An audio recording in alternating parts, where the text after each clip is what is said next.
All right, Brendan Taylor here, True School Sports. I'm with the one and only Rick Glaser. He's back. Good to see you, Rick. Good. You normally say legendary Rick Glaser. You didn't say that tonight. Jesus, I'm Oh slipping. man. Well, the one and only. Okay, the legendary. I'll be. Let me show some respect. Uh, Okay, there you go. I'll call you the infamous man because yeah, I don't know. I saw your tweet earlier. I wanted to kind of just get this out the way because I know people are going to ask about it a million times Mhm. when they come in here. But you had a tweet today. And I'm gonna put it on the screen. All right. Rest. Yeah. I know you don't feel this way, but rest in peace to Cameron Dunkin. You were speaking about Cameron Dunkin.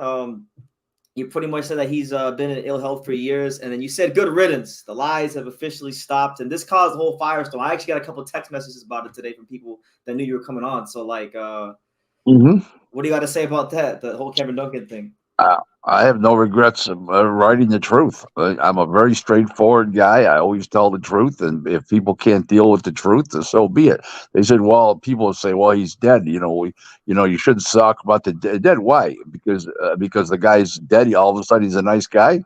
Yeah, Doesn't work like that.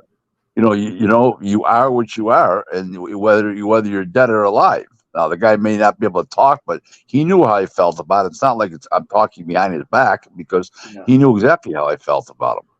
He's a My, he's a piece of garbage. He's deceitful.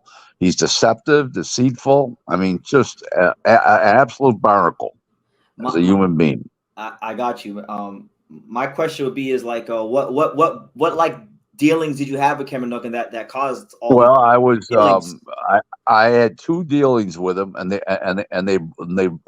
both went horrible, and he screwed me on both deals. And he was with Top Rank at the time.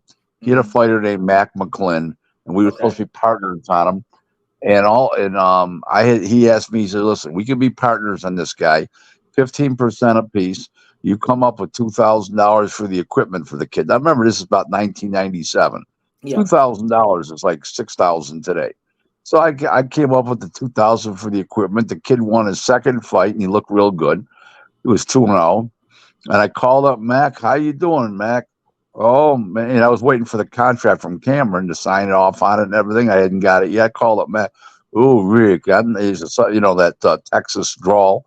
He was from Abilene, I don't know, some city in Texas, some town in Texas. I said, "Rick, how you doing? But I'm not supposed to talk to you no more." I said, "Why?" He said, "Well, you were supposed to send me 2,500. Cameron said, and you didn't send it, so you're out of the deal." I Wow. didn't know anything about 2,500. I mean, it's just another scam, but Cameron. And then Bruce Trampler, because he was associated with Top Rank at the time, even though that particular fighter wasn't. He said to me, "Yeah," and he patched it up. He says, "Cameron, stop lying." Blah blah blah. So he couldn't sign Kelly Pavlik. He was trying, Mm, coming out of the amateurs.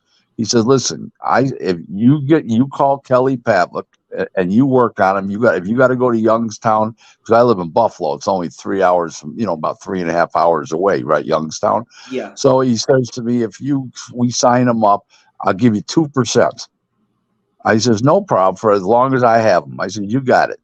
Well, of course, I steered him to Cameron, signed him up. Kelly Pavlik went off and made 12.5 million, which would have been 250,000 for me.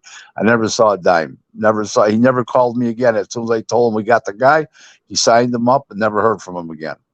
Okay. So it was just a matter of from your perspective, like not keeping his word. There's no perspective. He's a fuckster. Like He was a fuckster. The only reason why he's not a fuckster tonight because he's dead. He'd uh, still be a fuckster. I got you, Rick. But what I like we're not God, man. Like we can't play judge, jury, executioner. You don't believe in like you reap as you sow. I don't give a shit. Oh, okay.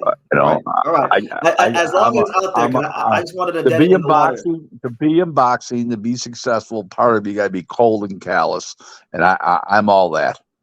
Okay. Well, I mean, I kind of already knew that from just people in boxing. Yeah. So thanks, Well, thank you. thanks, thanks for clearing it up. You haven't really cool with me. I mean, we never had any problems, but I know. And just like Stacy and I had never had a problem, Don King and I have never had a problem, and most people that do business with me don't have a problem. But I'm not going to get. I'm not going to sit here and get fucked and not tell people about it. If you want to fuck me, I play nice with people, and if they're going to fuck me, okay, then you're going to get it back, publicly, privately, whatever. With a bat, I don't give a shit. I got you. So, all right, well, like Stacy, like I mean, I'm cool with Stacy, but I'm saying Stacy, Don King, and even people like like you, a lot of people don't like you guys. So they would say like, of course, Rick doesn't have a problem with those guys because those guys are not the best people in the world. What would you say to those people? What's wrong with Stacy? What's wrong with Stacy? I like Stacy. I like Stacy. Stacy's my guy. Everybody likes it. I don't know who says that. Everybody I know likes Stacy, and I've never heard anybody say a bad word about Stacy. Just I guess maybe some fighters he's had in the past, like that suit him and whatnot. No, I don't know.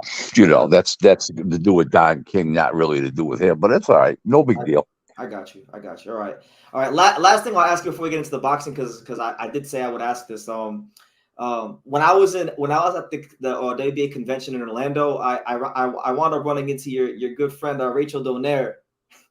Oh yeah, that beauty queen. What about her? Yeah, I actually suggested to her, and I wanted to run it by you, like maybe not now, but like when we're all in Vegas, maybe we could do like a sit down interview and there's no sit down. No. There's no sit. Listen. No? She doesn't come to grips about what she is. Okay, she's the wife of a fighter who she manages a fighter. Tell me how many other fighters she's ever managed. 0. She admitted it. She's not a fight manager. I got you. She managed. If her husband if that wasn't her husband, if she wasn't the wife, she wouldn't be the manager.